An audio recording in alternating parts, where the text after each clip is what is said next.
Ten real-life heroes who lived long enough to turn into villains.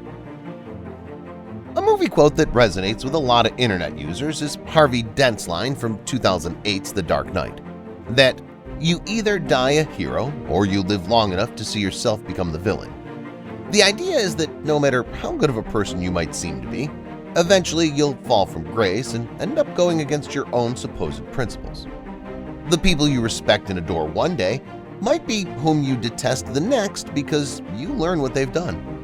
And though life's certainly not a movie and the quote doesn't hold true for everyone, it does highlight the fact that dramatic falls from grace really do happen, especially to stars. Suddenly, the scales fall from the adoring crowd's eyes and they see the person for who they are now, or who they really were deep inside, all along.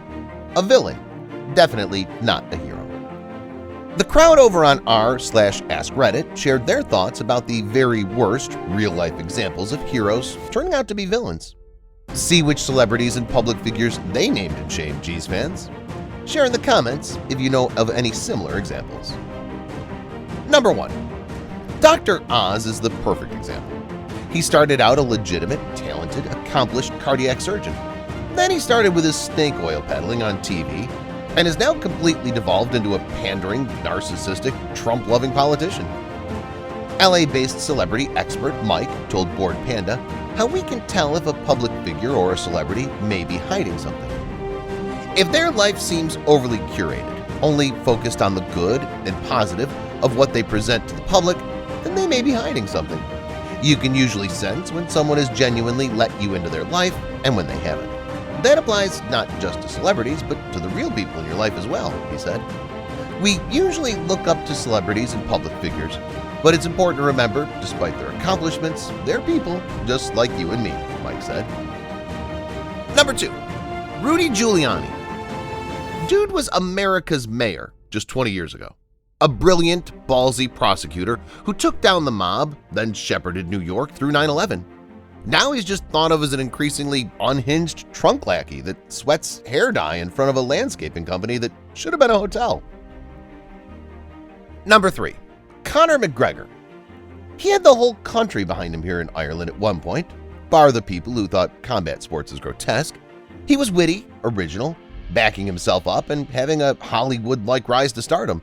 Now he's some cokehead who the whole country's ashamed of, goes punching old men, clearly sleeps around on his wife while she's at home with the kids, numerous allegations against him for sexual assault, just a walking caricature of himself. He didn't listen to his own advice. Get in, get rich, get out. Number 4. Probably Elon Musk. I used to think, well, the government's doing F-all to advanced manned space exploration, so if private investors have to do it, I guess that's how it has to be. He seemed like he was genuinely invested in that too. There was a lot of goodwill toward him in the public eye. Then he found Twitter and everything went to shit pretty quickly. Now he's just that weirdo who pushes crypto scams and pays his employees to shut up about the kids he's had with him.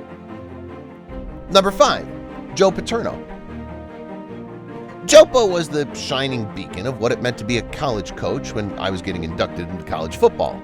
And then, wow. For those who don't know, he knowingly allowed and covered up for Jerry Sandusky. He saw with his own eyes Sandusky molesting a 10-year-old boy in the Penn State shower facilities and did nothing. Number 6. Neil deGrasse Tyson.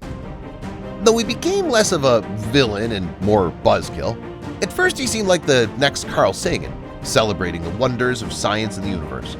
Somewhere along the line, he turned into this smug, pseudo-nihilistic wet blanket who poo-pooed on anyone getting excited over solar eclipses and stuff. As someone who grew out of that mentality back in middle school, it's honestly kind of embarrassing to witness the same attitude being showcased by an actual astrophysicist who's old enough to be my dad. Number 7. Chris Benoit was a famous, celebrated pro wrestler until he murdered his wife and child. Vice's Dark Side of the Ring has gone into this case in detail and spoken to many of Benoit's friends who believed Benoit was largely a family man until steroids, a brain injury from wrestling, and alcohol affected him to the point where he carried out a murder-suicide. Number 8. Kevin Spacey used to be an activist to promote AIDS awareness and participate in fundraisers for people with AIDS, before his fall from grace after numerous allegations of sexual assault and misconduct. Number 9. Henry Heimlich, inventor of the Heimlich maneuver, made up a bunch of untested uses for it. Treating people having asthma attacks and drowning victims were the two I remember, that he publicly talked up. Later, he funded an experiment that involved injecting people with malaria to see if it would treat other conditions. The experiment was found to be unethical by American review boards, so he conducted them in Ethiopia. Number 10. And finally, J.K. Rowling went from beloved children's author to a TERF after making a number of anti-trans comments, then repeatedly doubling down on them. User Same Old Songs said on Reddit, "Seriously, hell, she could have even kept milking HP for all it's worth, and then some, if she wanted to stay in the public eye. Instead, she chose to use her platform to spew hate toward part of a demographic that very much loved her books. It's baffling, and yes, really upsetting to me as a queer person who grew up with HP." Thanks for watching, our beloved Jeez fans. Please make sure to hit the red buttons. We post facts and stuff you'll not find in other channels. See you in the next videos.